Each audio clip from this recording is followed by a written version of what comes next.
जिंदगी की सच्चाई। कल अपनी पुरानी सोसाइटी में गया था। वहां मैं जब भी जाता हूँ मेरी कोशिश होती है कि अधिक से अधिक लोगों से मुलाकात हो जाए। कल अपनी पुरानी सोसाइटी में पहुंचकर गार्ड से बात कर रहा था कि और क्या हाल है आप लोगों का। तभी मोटरसाइकिल पर एक आदमी आया और उसने झुककर प्रणाम किया। संदीप भैया प्रणाम। मैंने पहचानने की कोशिश की, बहुत पहचाना पहचाना लग रहा था पर नाम याद नहीं आ रहा था। उसी ने कहा, भैया पहचाने नहीं, हम बाबू हैं बाबू, उधर वाली आंटी जी के घर में काम करते थे। मैंने पहचान लिया, अरे ये तो बाबू हैं, सी ब्लॉक वाली आंटी जी का नौकर। अरे बाबू तुम तो बहुत तंदुरुस्त हो गए हो, आंटी कैसी हैं? बाबू हंसा, आंटी तो गई कहाँ गई? उनका बेटा विदेश में था, वहीं चली गई क्या? ठीक ही किया उन्होंने, यहाँ अकेले रहने का क्या मतलब था? अब बाबू थोड़ा गंभीर हुआ। उसने हंसना रोक कर कहा, भैया आंटी जी भगवान जी के पास चली गई। भगवान जी के पास? ओह कब? बाबू ने धीरे से कहा, 2 महीने हो गए। क्या हुआ था आंटी को? कुछ नहीं, बुढ़ापा ही बीमारी थी। उनका बेटा भी बहुत दिनों से नहीं आया था, उसे याद करती थी पर अपना घर छोड़कर वहां नहीं गई। कहती थी कि यहाँ से चली जाऊंगी तो कोई मकान पर कब्जा कर लेगा। बहुत मेहनत से ये मकान बना है। हाँ वो तो पता ही है, तुमने खूब सेवा की। अब तो वो चली गई, अब तुम क्या करोगे?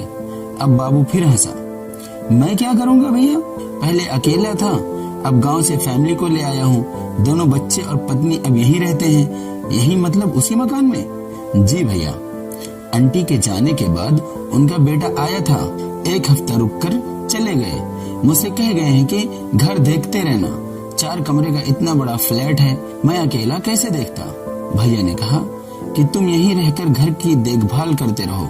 वो वहाँ से पैसे भी भेजने लगे हैं और सबसे बड़ी बात यह है कि मेरे बच्चों को यहीं स्कूल में एडमिशन मिल गया है। अब आराम से हूँ, कुछ काम बाहर भी कर लेता हूँ। भैया सारा सामान भी छोड़ गए हैं, कह रहे थे कि दूर देश ले जाने में कोई फायदा नहीं। मैं हैरान था। बाबू पहले साइकिल से चलता था, आंटी थी तो उनकी देखभाल करता था, पर अब जब आंटी चली गई तो वो 4 कमरे के मकान में आराम से रह रहा है। आंटी अपने बेटे के पास नहीं गई कि कहीं कोई मकान पर कब्जा न कर ले। बेटा मकान नौकर को दे गया है, ये सोचकर कि वो रहेगा तो मकान बचा रहेगा। मुझे पता है मकान बहुत मेहनत से बनते हैं, पर ऐसी मेहनत किस काम की जिसके आप सिर्फ पहरेदार बनकर रह जाएं। मकान के लिए आंटी बेटे के पास नहीं गई, मकान के लिए बेटा माँ को पास नहीं बुला पाया। सच कहें तो हम लोग मकान के पहरेदार ही हैं। जिसने मकान बनाया वो अब दुनिया में ही नहीं है, जो है उसके बारे में तो बाबू भी जानता है कि वो अब यहाँ कभी नहीं आएंगे। मैंने बाबू से पूछा कि तुमने भैया को बता दिया कि तुम्हारी फैमिली भी यहाँ आ गई है? इसमें बताने वाली क्या बात है भैया, वो अब कौन यहाँ आने वाले हैं और मैं अकेला यहाँ क्या करता? जब आएंगे तो देखेंगे, पर जब माँ थी तो आए नहीं, उनके बाद क्या आना? मकान की चिंता है तो वो मैं कहीं लेकर जा नहीं रहा, मैं तो देखभाल ही कर रहा हूँ। बाबू फिर हंसा। बाबू से मैंने हाथ मिलाया। मैं समझ रहा था कि बाबू अब नौकर नहीं रहा, वो मकान मालिक हो गया है।